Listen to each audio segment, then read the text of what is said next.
सतनाम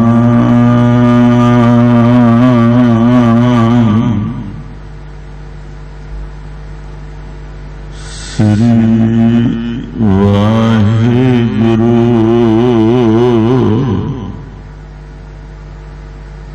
साहिब जी।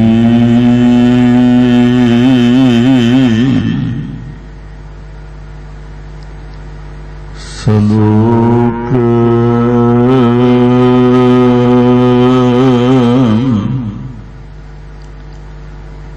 महला तीजा।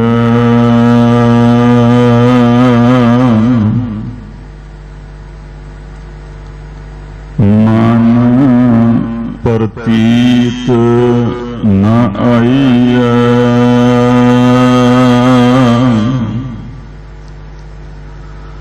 सहज न लगो भाओ।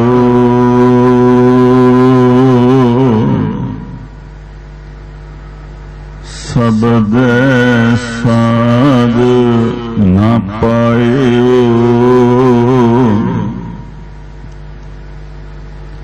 मन हठ क्या गुण गाए।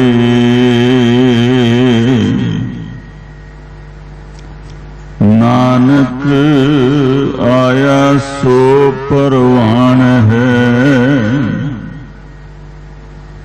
जे गुरमुख सच समाए।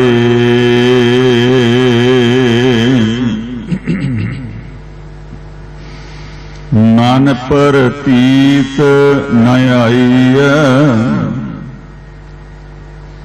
सहज न लगो भाओ।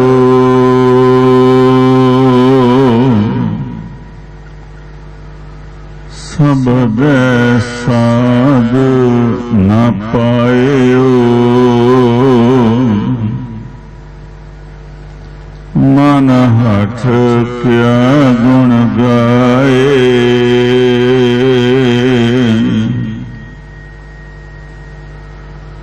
नानक आया सो परवान है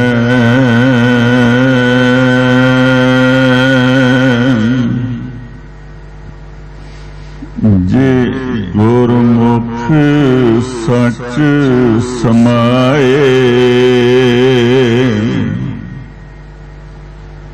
महला तीजा।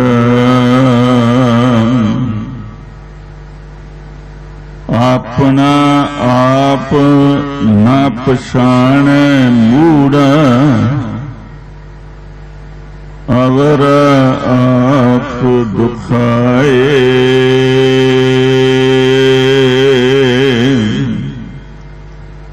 मुंडे दी खसलत न गईया अंधे। विछड़ चोटा खाए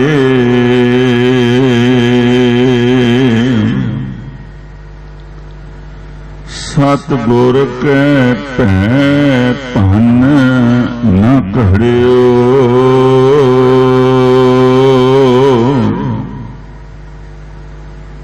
रह अंक समाए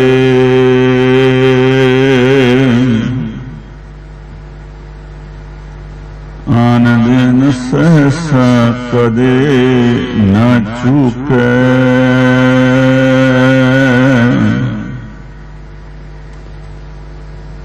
बिन शब्द दुख पाए।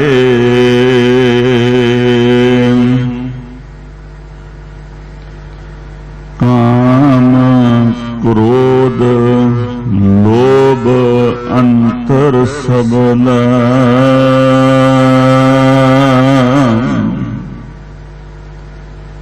नित धंधा करत विहाए।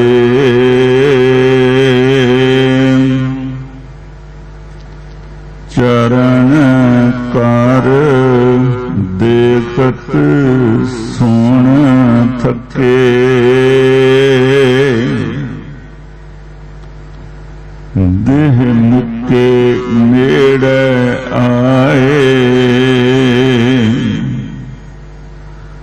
सच्चा नाम न लगो मीठा,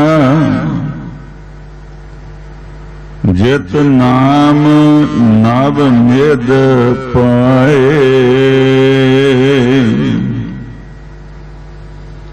जीवत मरै मरै फुन जीवै,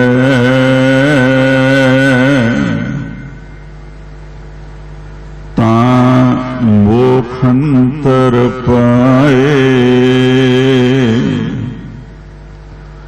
धुर कर्म न पायो प्राणी, विण कर्मा के पाए।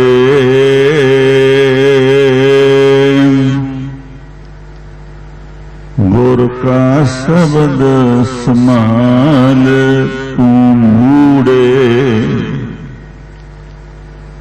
गत मत सबदे पाए। नानक सतगुर तद ही पाए,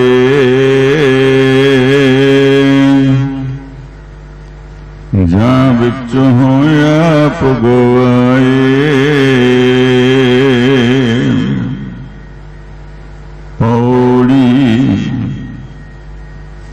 जिस दै चित वसया मेरा स्वामी,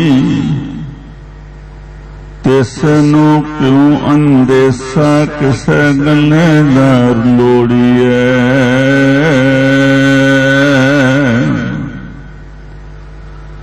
हर सुख दाता सबना गल्लां का, तिसनु ध्याई दिया किब निमख घड़ी मोह मोड़िए।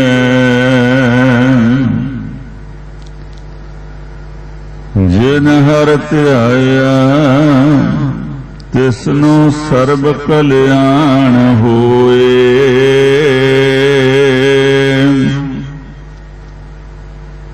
नित संत जना की संगत जाए बहिए मोह जोड़िए।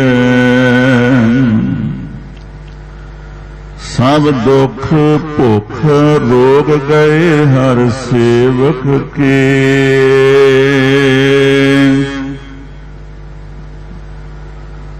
सब जन के बंधन तोड़िए।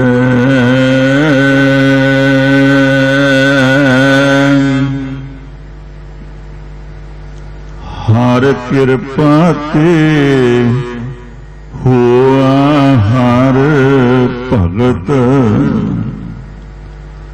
हर भगत जना के मुह डिठै। जगत तरिया सब लोड़िए।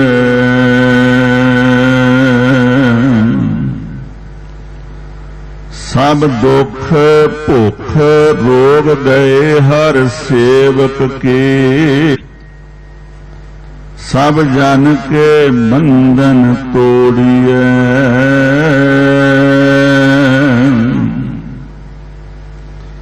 हर कृपा ते हुआ हर भगत। हर भगत जना के मोह डिठै। जगत तरिया सब लोड़िए।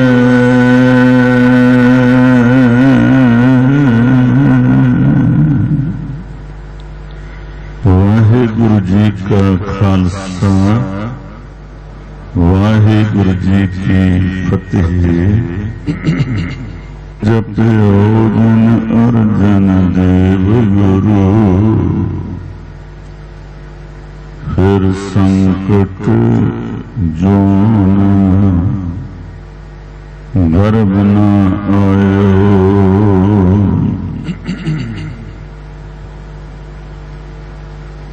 सतनाम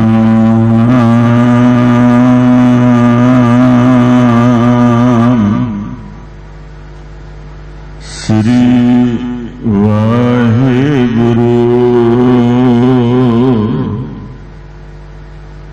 साहिब जी।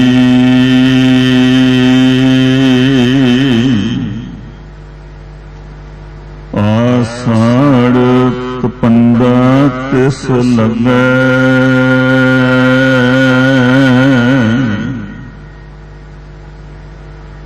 हर नाहु मज न पास।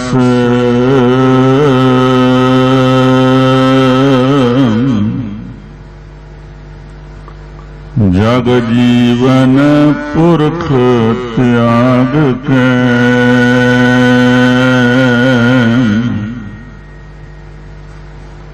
मानस संधि आस।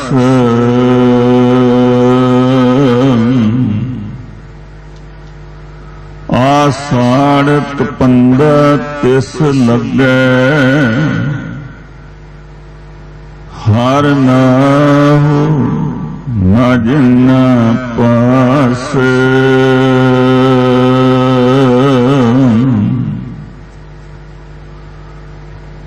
जग जीवन पुरख त्याग के।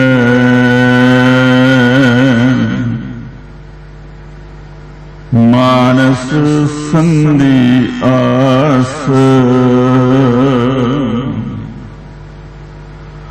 दोयै भाए विगुचिए।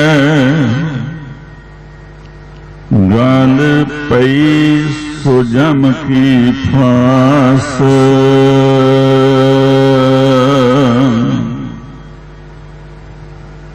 जिहा बीजै सो लुणै।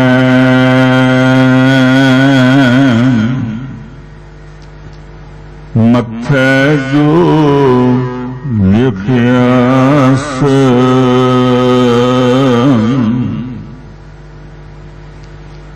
रैन विहानी पछताणी। उठ चली गई निरास।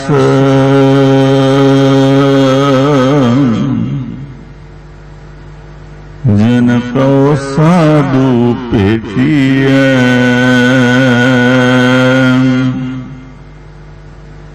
सो नरगह होए खलास। कर कृपा प्रभ आपनी। तेरे दर्शन होए प्यास।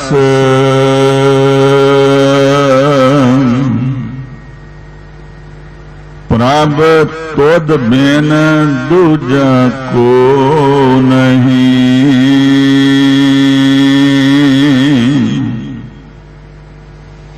नानक की अरदास।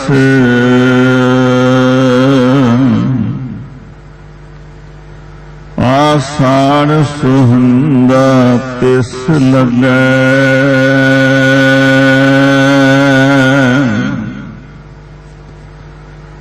जिस मन हर चरण निवास।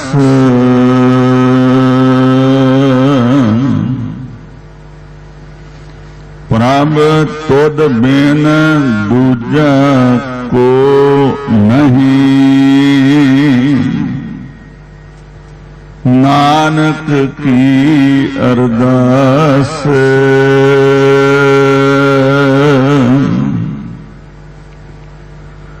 आषाढ़ सुहंदा तिस लगै।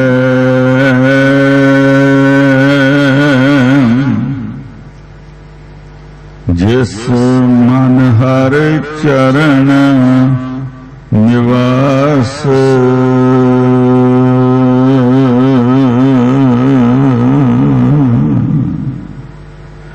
वाहिगुरु जी का खालसा वाहिगुरु जी की फतेह।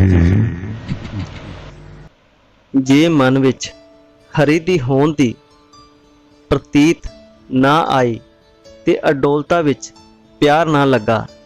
जे शब्द दा रस ना लभा तां मन दे हठ नाल सिफत सलाह करन दा की लाभ। हे नानक संसार विच जम्या ओह जीव मुबारक है जो सतगुरु दे सन्मुख रह के सच विच लीन हो जाए। मूर्ख मनुख ਆਪਣੇ ਆਪ ਦੀ ਪਛਾਣ ਨਹੀਂ ਕਰਦਾ ਤੇ ਹੋਰਨਾਂ ਨੂੰ ਆਖ ਕੇ ਦਿਖਾਉਂਦਾ ਹੈ। ਸਤਿਗੁਰੂ ਦੇ ਦਰ ਤੇ ਪਹੁੰਚ ਕੇ ਵੀ ਅੰਨੇ ਦੀ ਮੁੜਦੀ ਦੂਜਿਆਂ ਨੂੰ ਦਿਖਾਉਣ ਦੀ ਵਾਦੀ ਦੂਰ ਨਹੀਂ ਹੁੰਦੀ ਤੇ ਹਰੀ ਤੋਂ ਵਿਛੜ ਕੇ ਦੁੱਖ ਸਹਿੰਦਾ ਹੈ। ਮੂਰਖ ਮਨੁੱਖ ਸਤਿਗੁਰੂ ਦੇ ਡਰ ਵਿੱਚ ਰਹਿ ਕੇ ਮਨ ਦੇ ਪਿਛਲੇ ਮੰਦੇ ਸੰਸਕਾਰਾਂ ਨੂੰ ਭੰਨ ਕੇ ਨਵੇਂ ਸਿਰੇ ਸਿਮਰਨ ਵਾਲੇ ਸੰਸਕਾਰ ਨਹੀਂ ਘੜਦਾ, ਜਿਸ ਕਰਕੇ ਪ੍ਰਭੂ ਦੀ ਗੋਦੀ ਵਿੱਚ ਸਮਾਇਆ ਰਹੇ। ਹਰ ਰੋਜ਼ ਕਿਸੇ ਵੇਲੇ ਵੀ ਉਸ ਦੀ ਚਿੰਤਾ ਦੂਰ ਨਹੀਂ ਹੁੰਦੀ।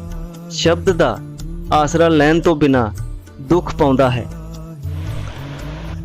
ਮੂਰਖ ਦੇ ਹਿਰਦੇ ਵਿੱਚ ਕਾਮ, ਕ੍ਰੋਧ ਤੇ ਲੋਭ ਜ਼ੋਰ ਵਿੱਚ ਹੈ ਤੇ ਸਦਾ ਧੰਦੇ ਕਰਦਿਆਂ ਉਮਰ ਗੁਜ਼ਰਦੀ ਹੈ। ਪੈਰ ਹੱਥ ਆਖਿਆਂ ਵੇਖ ਵੇਖ ਕੇ ਤੇ ਕੰਨ ਸੁਣ ਸੁਣ ਕੇ ਥੱਕ ਗਏ ਹਨ। ਉਮਰ ਦੇ ਦਿਨ ਮੁੱਕ ਗਏ ਹਨ, ਮਰਨ ਦੇ ਦਿਨ ਨੇੜੇ ਆ ਗਏ ਹਨ। ਜਿਸ ਨਾਮ ਦੀ ਰਾਹੀਂ 9 ਨਿਧੀਆਂ ਲੱਭ ਪੈਣ, ਉਹ ਸੱਚਾ ਨਾਮ ਮੂਰਖ ਨੂੰ ਪਿਆਰਾ ਨਹੀਂ ਲੱਗਦਾ। ਲੱਗੇ ਵੀ ਕਿਵੇਂ, ਸੰਸਾਰ ਵਿੱਚ ਵਰਤਦਾ ਹੋਇਆ ਸੰਸਾਰ ਵੱਲੋਂ ਮੁਰਦਾ ਹੋ ਜਾਵੇ। ਇਸ ਤਰ੍ਹਾਂ ਮਰ ਕੇ ਫਿਰ ਹਰੀ ਦੀ ਯਾਦ ਵਿੱਚ ਸੁਰਜੀਤ ਹੋਵੇ ਤਾਂ ਹੀ ਮੁਕਤੀ ਦਾ ਭੇਤ ਲੱਭਦਾ ਹੈ। ਪਰ ਜਿਸ ਮਨੁੱਖ ਨੂੰ ਧੁਰੋਂ ਪਰਮਾਤਮਾ ਦੀ ਬਖਸ਼ਿਸ਼ ਨਸੀਬ ਨਾ ਹੋਵੇ, ਉਹ ਪਿਛਲੇ ਚੰਗੇ ਸੰਸਕਾਰਾਂ ਵਾਲੇ ਕੰਮਾਂ ਤੋਂ ਬਿਨਾਂ ਹੁਣ ਬੰਦਗੀ ਵਾਲੇ ਸੰਸਕਾਰ ਕਿੱਥੋਂ ਲੱਭੇ। ਹੇ ਮੂਰਖ, ਸਤਿਗੁਰੂ ਦੇ ਸ਼ਬਦ ਨੂੰ ਹਿਰਦੇ ਵਿੱਚ ਸਾਂਭ, ਕਿਉਂਕਿ ਉੱਚੀ ਆਤਮਕ ਅਵਸਥਾ ਤੇ ਭਲੀ ਮਤ ਸ਼ਬਦ ਤੋਂ ਹੀ ਮਿਲਦੀ ਹੈ। ਪਰ ਹੇ ਨਾਨਕ, ਸਤਿਗੁਰੂ ਵੀ ਤਦੋਂ ਹੀ ਮਿਲਦਾ ਹੈ ਜਦੋਂ ਮਨੁੱਖ ਹਿਰਦੇ ਵਿੱਚੋਂ ਹੰਕਾਰ ਦੂਰ ਕਰਦਾ ਹੈ। ਜਿਸ ਮਨੁੱਖ ਦੇ ਹਿਰਦੇ ਵਿੱਚ ਪਿਆਰਾ ਪ੍ਰਭੂ ਨਿਵਾਸ ਕਰੇ, ਉਸ ਨੂੰ ਕਿਸੇ ਗੱਲ ਦੀ ਚਿੰਤਾ ਨਹੀਂ ਰਹਿ ਜਾਂਦੀ।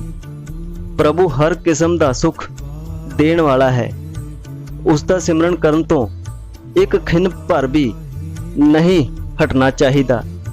ਜਿਸ ਮਨੁੱਖ ਨੇ ਹਰੀ ਨੂੰ ਸਿਮਰਿਆ ਹੈ, ਉਸ ਨੂੰ ਸਾਰੇ ਸੁੱਖ ਪ੍ਰਾਪਤ ਹੁੰਦੇ ਹਨ।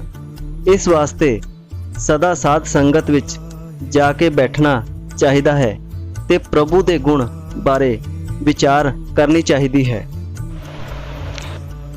ਹਰੀ ਤੇ ਭਗਤ ਦੇ ਸਾਰੇ ਕਲੇਸ਼, ਭੁੱਖਾਂ ਦੇ ਰੋਗ ਦੂਰ ਹੋ ਜਾਂਦੇ ਹਨ ਤੇ ਸਾਰੇ ਬੰਧਨ ਟੁੱਟ ਜਾਂਦੇ ਹਨ, ਕਿਉਂਕਿ ਹਰੀ ਦੀ ਭਗਤ ਹਰੀ ਦੀ ਆਪਣੀ ਕਿਰਪਾ ਨਾਲ ਬਣਦਾ ਹੈ। ਚਾਹੀਦਾ ਤਾਂ ਇਹ ਹੈ ਕਿ ਹਰੀ ਦੇ ਭਗਤਾਂ ਦਾ ਦਰਸ਼ਨ ਕਰਕੇ, ਭਾਵ ਉਹਨਾਂ ਦੀ ਸੰਗਤ ਵਿੱਚ ਰਹਿ ਕੇ ਸਾਰਾ ਸੰਸਾਰ ਤਰ ਜਾਏ, ਪਰ ਸੰਸਾਰ ਇਸ ਰਸਤੇ ਪੈਂਦਾ ਨਹੀਂ। ਵਾਹਿਗੁਰੂ ਜੀ ਕਾ ਖਾਲਸਾ, ਵਾਹਿਗੁਰੂ ਜੀ ਕੀ ਫਤਿਹ।